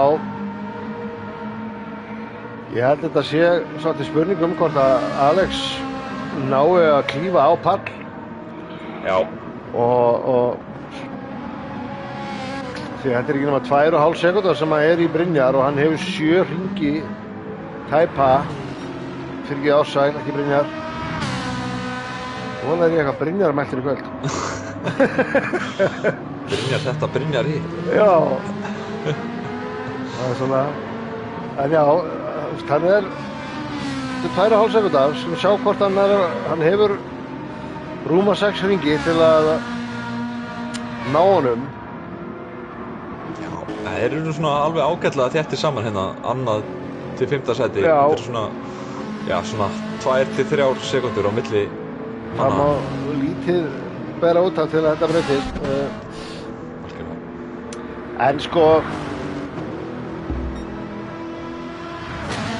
varðandi ökumann kvöldsins, dagsins, þá er það náttúrulega eitthvað sem að menn geta byrjað að smjatta á núna þegar ringjunum fækkar. Og ég veit nú kannski ekki hlutlaus, en ef að Alex kemst á pall eftir að hafa dottinn í 7. sæti, þá fær hann mitt að fæð. Sterk kandidat og hann setur hraðasta ring bara leið og þú sagðir þetta. Algjörlega. Leið og slepptir orðinu. Já.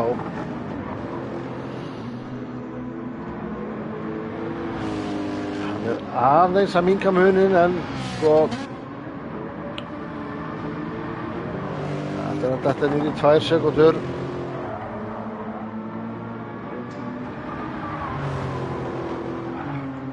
Mér sýnist Ari Líndal vera að halda bara nokkuð svipuðu ef ekki hann sé að auka bílið aðeins.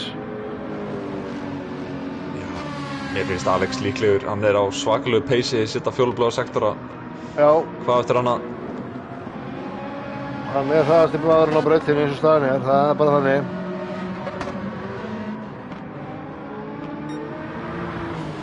Hann er búinn að auka bílið í 3 sekúndur í dimma, og með hraðasta ring, þannig að það er ekki spurning.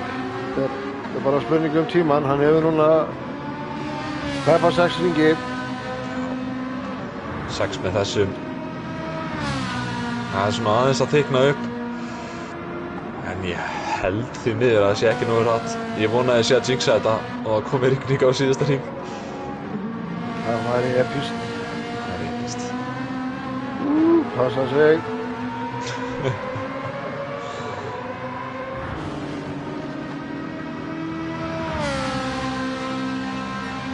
Jón Þór ætlar að gefa sitt ræður degi atkvæði til Hilmars sem var að keyra með nýrnasteina. Ég get ekki, ég hef nú aldrei fengið nýrnasteina, ég get ekki ímyndað með hversu vont það er, en það er örugglega ábyggilega mjög vont. Það er margir sem segja að þetta sé bara versti sársauki sem það hafa fundið fyrir. Ég veit ekki með þig ekki. Ég hef heitt þetta sem slæmt en þekki ekki til.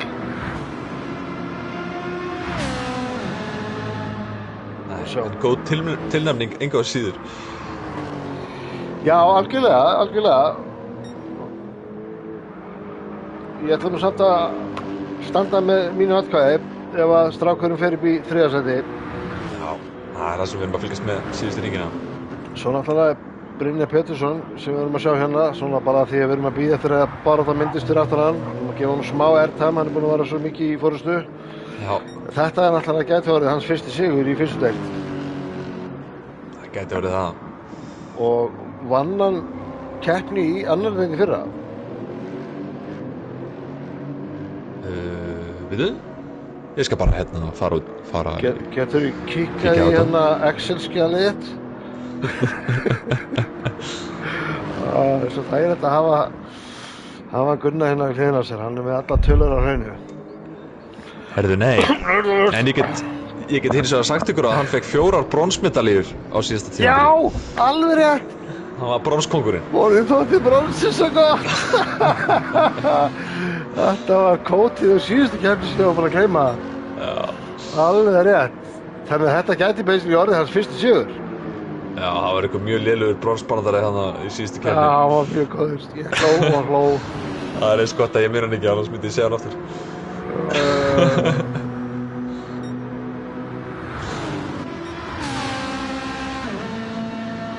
Alex nálgast, það er komið í 1,5 sekundu. Já, þetta verður spennandi.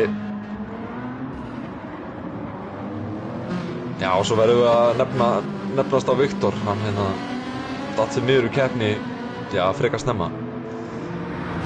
Vegna netvallamála eða eitthvað glits í leiknum. Dr. J spyr hérna, er það saman með bronsfelgur? Þetta eru gildarfelgur, doktor. Var þetta skot á þig, Ingi? Nei, alls ekki. Bara einhver misskilningur á litaspektruminu. Já. En sko, við erum samt að tala um það bara að þetta er að gerast. Alex er gott sem búinn að ná honum. Já, hann var að setja annar hraðasta hring. Já, og ekki nóg með það sko, sérðu bilið í Ara. Já. Það er bara, að var í tæpum 4 hérna bara fyrir gott sem hring síðan og kom í 2,2, þannig að þetta getur verið 3 bíla barátta annarsætið. Líka ef þú skoðar munin á dekkjunum hjá Ársæli og Alex, það er nokkur ljóst að Alex er að pusha. Já. Push it real good eins og sagt hérna in the 90s. Nákvæmlega. Sjáum hérna, hann er 0,6 fyrir aftan hann. Ferrarín er nú kannski ekki líklegur til að fara fram úr Lexus á beinakaflanum. Hann er samt sagður vera betri í drafti.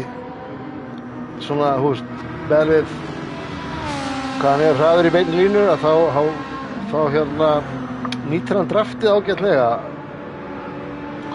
að sögna Alex. Talandi draftið, Alex er komið vel í draftið. Algjörlega. Það sem að Ferrarín shænar á móti Lexusunum er í staðinni sem er nánast ómögulegt að fara fram úr. Þannig að nú reynir á. Það er ekki nema mögulega inn í beiguna eftir S-in sem að Brynjar er að taka fram á Hringir eftir. Sjáum hvað hann gerir. Þaur. Ari Líndal hérna bara rétt á undan.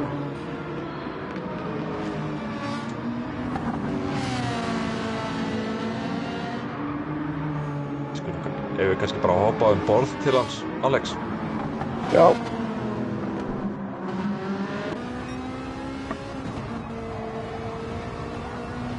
Svo hvernig þeir að keyra fyrir aftan hann, Sæla.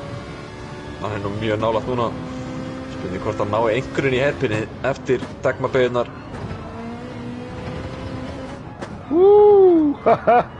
Sáum hann kom hann að mjög hratt árum, bremsaði aðeins meira fyrir beyginn hann ásagt hvernig hann Alex hefði vilja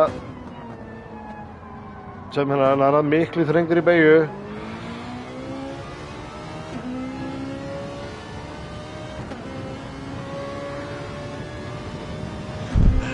Þeir eru mættir. Hún langar ekki að sjá MS 1, 2, 3 en það gæti hreinlega gerst. Þetta er eitthvað hann er kannski að byrja eitthvað bíf á milli Misfit og MS hann Doddi. Nei, heyrðu, þessi tölum orðum þá skrikar Alex. Örlítið, ég veit ekki hvort það sást í mynd. Jú.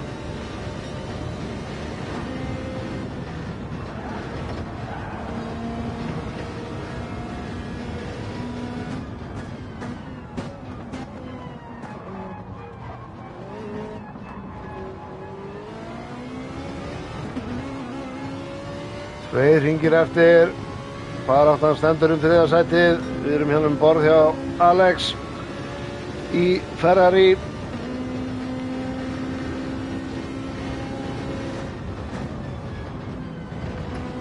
Þessi beigja, sérðu hérna, fyrir hver er að fara út af brautinni fyrir framann? Hver er þetta?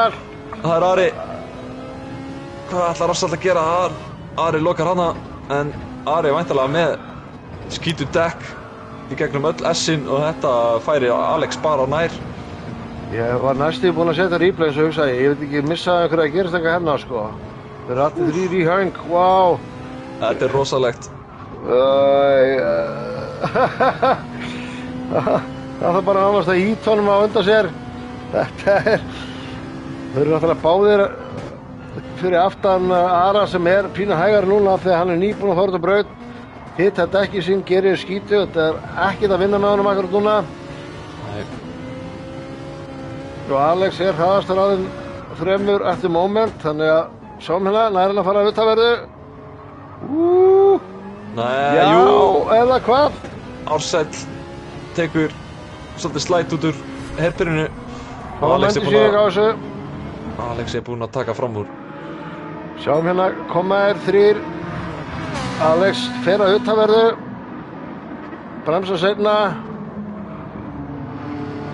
og já, skrikar smá Ársæll, þannig að þetta er bara legit flottur framúrakstur og Alex kominn í þriðja sætið og bara rétt á eftir liðsfélaga sínum. Þeir keppar endur ekki saman til stiga, þeir eru í sama liðinu, Alex og Ari Líndal. Sérðu þetta? Brynjar er komin inn í pit. What? Hvað er í gangi?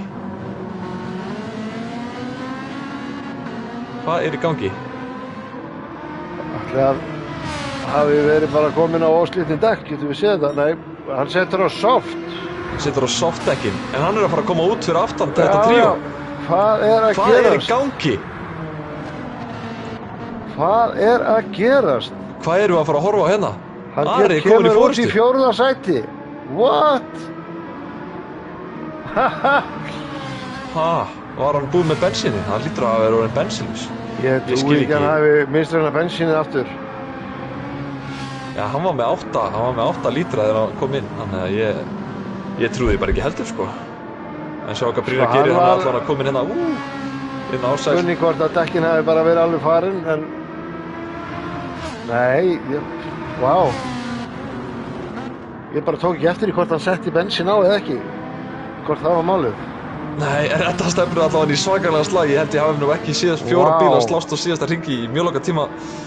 Gott fólk, við erum að horfa hérna á rosalega síðasta hring. Já, Brynjar á Allir á softdekkjum. út úr slitnum dekkjum. Ari Lyngdal í forystu, Alex annar, Ársæll þriði og Brynjar Péturs á softdekkjum. Hann er eini sem er með dekk sem eru yfirburðadekk. Já, yfirburðadekk. Hann hlýtur nú að fara að reyna, hvað ætlar hann að gera?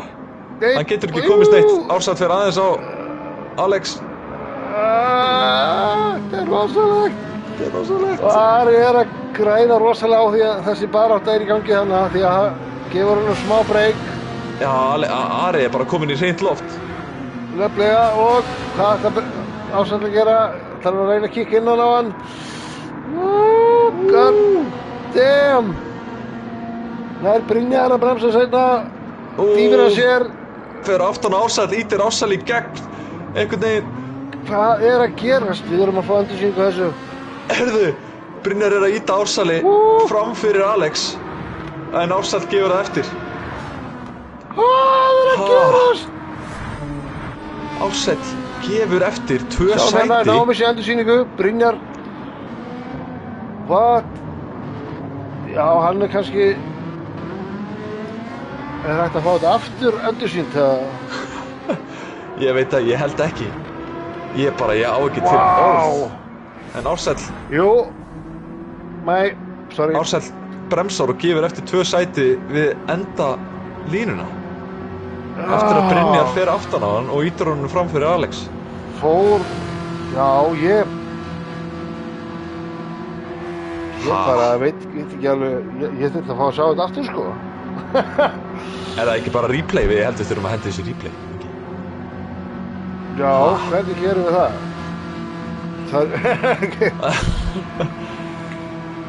Sorry, við erum að missa öllum sem er að koma inn í mark, en þetta, ég held að við erum öll bara að agndofa, en til hamingju Ari með sigurinn. Þetta var rosalegt. Vá. Agnar spyr hérna hvort að Ársæll hafi verið honum bensínlaus. Nei, það var ennþá bensín hjá honum. Save replay, Ingi, save replay. Vá, ég á ekki til orð, sko. Ég skal segja Ég á ekki til orð. Ég er bara kjaftstopp hérna, ég er bara... Sko, það er svona logic segir mér að ef Ársæll gaf eftir sæti þannig að þá hlýtur hann hugsanlega að hafa farið utan í eða einhvern veginn fundist hann vera ábyrgur fyrir einhverju. Ég held hann hafi haldið að hann hafi bremsað og seint og nutta Alex svolítið vítt, sko. En ég er nokkuð viss að Brynjar hafi reykst aftan á hann, sko. Já. Já. Ég á ekki orð.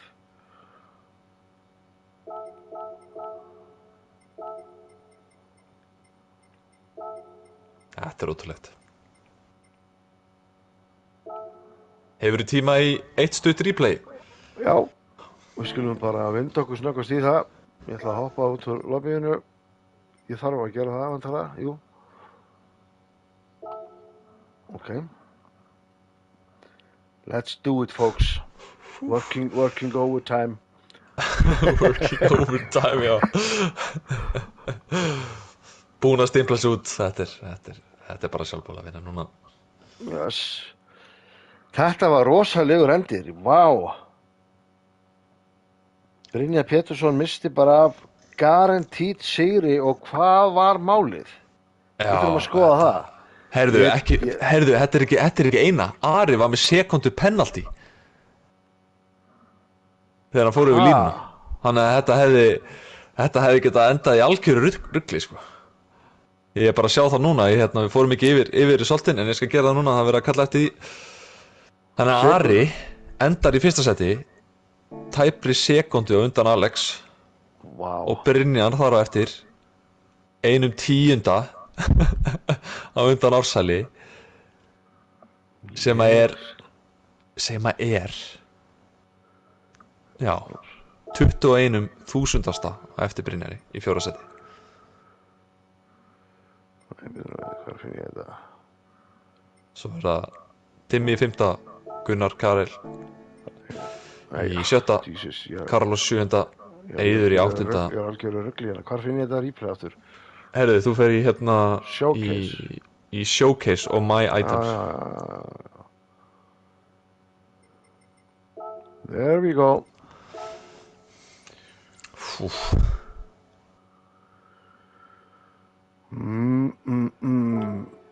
Replay. Að fá music replay? Nei. Herðu, og svo tekur Jón Brynjar hraðasta hring líka. Hann endaði 9. Tók hraðasta hring með 1/10. Jesús, það væri hægt að gera bara klukkutíma þáttum þessa keppni, sko. Og það var ekki engin rigning í þessari keppni. Já, þetta er verið. En við erum komið hérna með replay. Já, en Dömur og herrar. Akkur er ekki búið að skipa hring hérna? Það er af því að þú varst ekki á braut. Já. Held ég. Ekki nema einhver í spjallinu þekki lausnina á þessu í replay funksjónunum. Ég var bara að hamast á 10 sekúndur Þetta tekið alveg óvægt að fara á klósitið. Þetta er pínu slæmt, en fyrst við erum komin hingað þá bara kílum við á þetta. Ég er að vera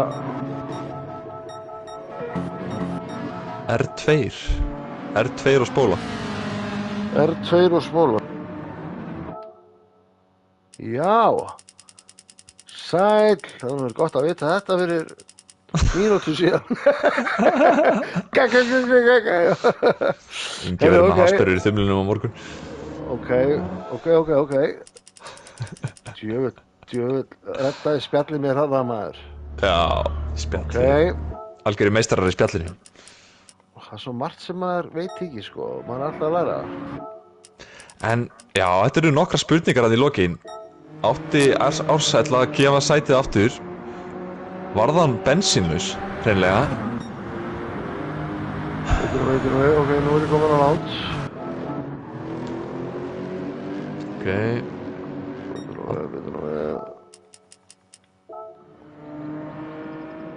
Ok, býtu, förum á Brynjar Péturs, hérna er hann komin í pit. Já, komin í pit. Af hverju er hann að fara inn í pit? Hann á dekk og bensín eftir. Ég veit það ekki.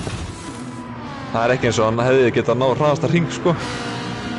Nei, var hann að mistekna sig? Býtu, Nei, hann fer viljandi inn í pit. Hann snýr ekki bílum og fór óvart inn í pit. Þetta er mér alveg óskiljanlegt. Já, ég skil ekki. Hann vildi ná bronsinu.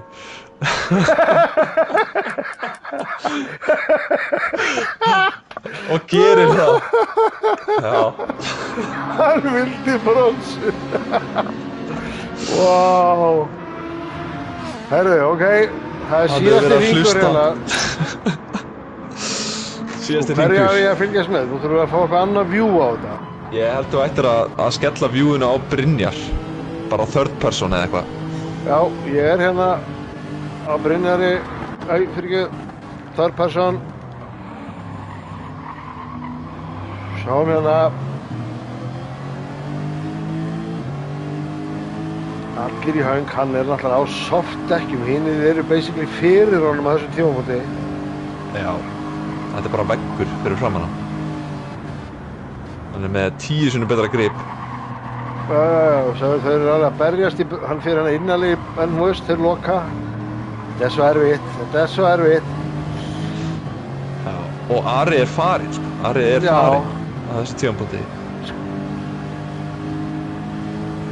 Bara frá því að vera að berjast við að halda fyrsta sætinu þegar hann fór á vítt í fyrstu beygju, þá bara, sko, Brynjar fer hann að sleppur. Já, ok. Það er eins og að við erum að sjá þetta aftur. Það setjast hérna bara á stuðarand sem sjá hvort það sé ekki örugglega samstuð. Brynjar fer pínu í hann Ársæl hérna, skiptir ekki máli, svo komar á bremsukaflann. Brynjar fer í Ársæl sem að yfirbremsar og fer smá í Alex. Það er þess vegna sem hann hleypir honum, en hann ætlaði svo sannarlega ekki hleypa Brynjari, gerir ég ráð fyrir, af því að Nei, vá, bremsar hann niður. Hann ekki bensilus eða? skulum fá þetta hérna frá Ársæli. Taka Ársæli í þriðju persónu, hann hérna fyrir aftan Alex.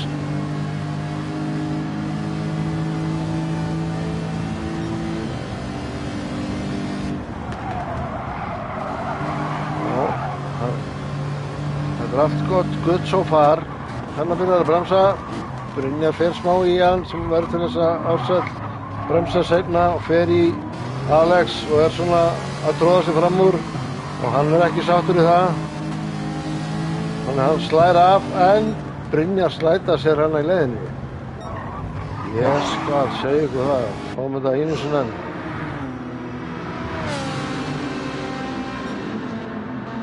Við erum bara að vera með myndarinn hérna á Alexi.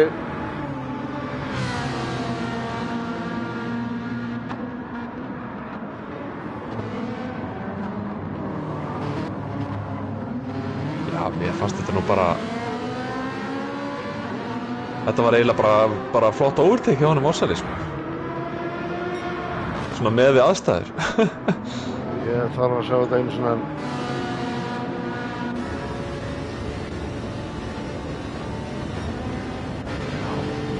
Það er erfitt að dæma þetta þegar við erum með adrenalín í blóðinu.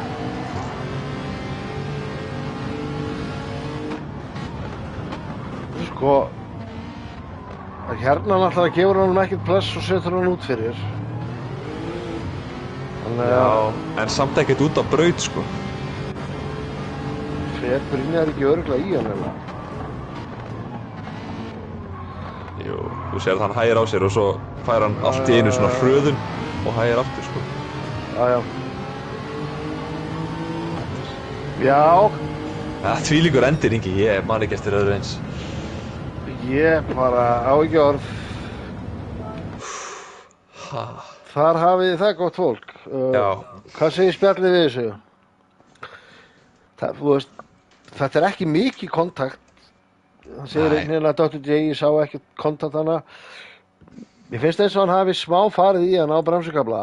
En þú veist, ekkert eitthvað erfitt að segja. En nei, tökum bara segjum að Brynjar ekki hana og fer ekki aftur í hana. Við tökum bara múið eða Ársæli á Alex. Þá er það náttúrulega borderline framarástur, myndi ég segja. Mjög aggressífur. já, en hann náttúrulega... Og hugsa, Já. og ég meina, þú veist, það er ástæðan fyrir hann að gefur eftir, af því að hann veit að svona taka menn ekki fram úr. Já, en hann er væntanlega ekki hann heldur ekki að Brynjar hafi farið aftar í sig, sko. Nei, það er sko snertingin, mér finnst pínu eins og sé, en mér finnst það ekki augljóst. Nei, Þú veist, nei. af því að þú veist, það er ekki eins og klessan með lágan, það er spurning sko, er hann tappar komin hann, upp að honum þegar hann byrjar að bremsa og þess vegna virkar Ársæll fara frá honum, af því að hann er að bremsa seinna, eða ítt hann honum. Ég veit það ekki, mér finnst ekki svona eins og hann hafi ítt honum. Ég fann að halda staðið pínu svona eftir á að hann hafi kannski verið að bremsa svolítið seint hana, en maður fær stundum svona léttan stuðning að aftan sem er nóg til þess að spinna manni eða henda mann út af, en maður tekur ekki eftir því. Ég tvisvar sinnum verið keyrður út í braut í keppni og ég vissi það ekki fyrir hann að skoða replayið, þannig að... Já, einmitt, nákvæmlega. Maður tekur ekki eftir svona endilega í keppni. Nei. Já, þetta er ótrúlegt. En, Þeirra... já, þetta er eitthvað sem að... Já, ég allavega, þið getið hort á, bara spóla tilbaka á YouTube og skoða þetta aftur og aftur, þið fengu þetta frá mörgum sjónarpunktum hérna í beinni útsendingu og replay eftir á. Í boði Japanese commentary tíma. Nú ég að komið svefngáls, það er nú að hætta þetta. Arigato. Herru, takk kærlega fyrir kvöldið, þetta er kappastur, öll ekki vonbrigðum. Það er margt til að tala um eftir hennar kappastur og ég gerir ráð fyrir að umræðan haldi áfram í netheimum. En þangað til næst, þá ætla ég að segja bara bæ og takk fyrir mig í kvöldgunni minn. Algjörlega, takk fyrir mig sömuleiðis, takk fyrir að vera með okkur og við erum í boði Hamborgarabúlunar, Craft Day, Classic Detail, Verkfræðistöð Reykjavíkur, Dogobit, GT Akademíunar Autocenter, Kalda, MS, Verkfæra, Sölunar, Lavasjó og Yamaha á Íslandi. Takk fyrir að vera með okkur í kvöld og við sjáumst annað kvöld þegar úrvalsdeildin keyrir á sama tíma. Algjörlega, og don't forget, like and subscribe. Bye bye.